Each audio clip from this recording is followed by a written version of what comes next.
been over 30 years since that night, but I still hear their voices when the wind howls through the trees.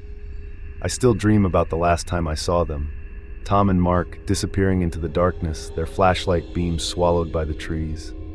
I wish I had stopped them. I wish I had said something, done something, but I didn't. And now, all I have are nightmares and unanswered questions.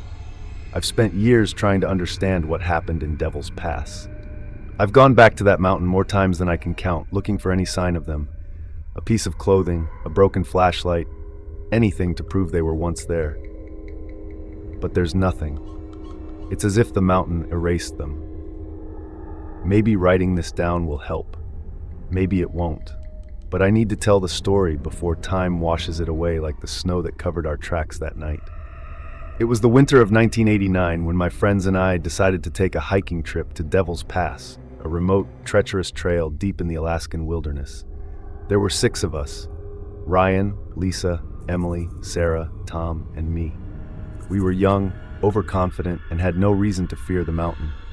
We had heard the stories, the ones about hikers who went missing without a trace, about strange voices carried by the wind, about screams in the night that sounded almost human. But we laughed them off.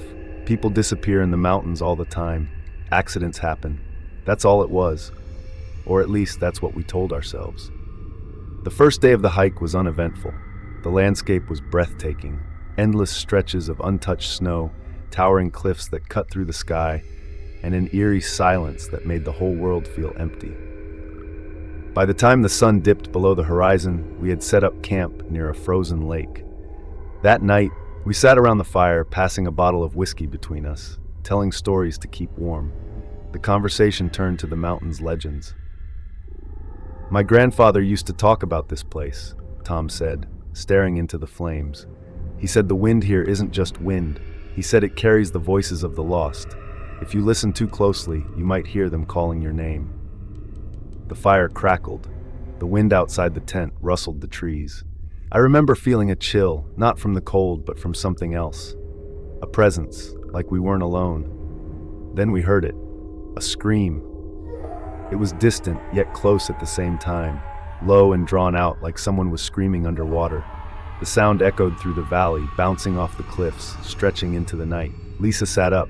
That wasn't the wind. No one spoke. The fire suddenly felt too small, too weak to protect us. Then came the whispers. Soft. Too soft. Almost lost in the wind, but we heard them. They weren't words, at least not in any language we recognized. Just a chorus of voices, overlapping, whispering, growing louder and louder, until another scream cut through the night, sharp and desperate. Tom and Mark grabbed their flashlights. "Someone could be out there," Tom said. "They might be lost." I wanted to stop them. Every part of me screamed, "Don't go!" But I said nothing, and I watched them disappear into the trees. We waited. 5 minutes, 10, 20, nothing. The wind picked up again, but this time it sounded different. The howling was almost rhythmic, like breathing. Then we heard footsteps, crunch, crunch, slow, deliberate, coming from where Tom and Mark had gone. A single flashlight beam flickered through the trees. "Finally," Lisa breathed. But then I noticed something. 2 of them had left. Only one light was coming back. "Mark," I called. "Tom?" No answer. The footsteps stopped just at the edge of the clearing.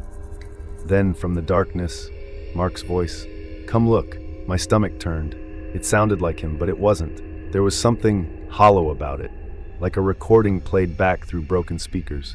The flashlight flickered, went out, and then we saw it, a shape, tall, twisted, too thin, like it had been stretched too far. Its limbs hung at odd angles, too long, too sharp, and its face, it didn't have one.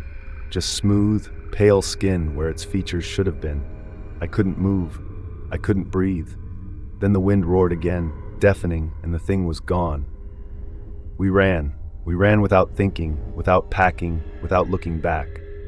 The whispers followed us, growing louder, the wind rising to a wailing, screaming pitch. By the time we reached the base of the mountain, only 4 of us remained. Tom and Mark were gone. We searched for them. We screamed their names into the wind, but there was nothing. No footprints leading away, no sign they had ever been there. The rangers combed the area for weeks. They found our abandoned camp, the tents shredded from the inside, but of Tom and Mark, Not a single trace. We tried to move on. People told us it was an avalanche, or the cold, or some tragic accident we just couldn't explain. But I know better. Because sometimes when I go back to that mountain, I hear them. Not the wind, calling for help, begging to come home. And I know, deep in my bones, that they never left Devil's Pass. The mountain took them, and it's still waiting for more.